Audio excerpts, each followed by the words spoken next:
és que m'haver agradat sentir de vostè que després de tota aquesta explicació, que me pareix molt correcta, que vostè com a regidora d'Educació haurà dit que anava a deixar-se la pell per a que els escolars que foren tingueren servici d'autobús, que li garantissara que podrien quedar-se a la platja,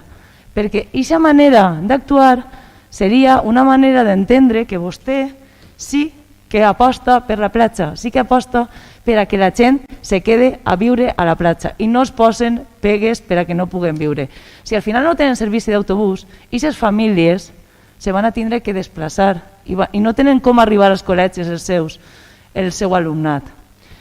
L'escoleta de la platja que va construir el Partit Popular ja no s'ha obert.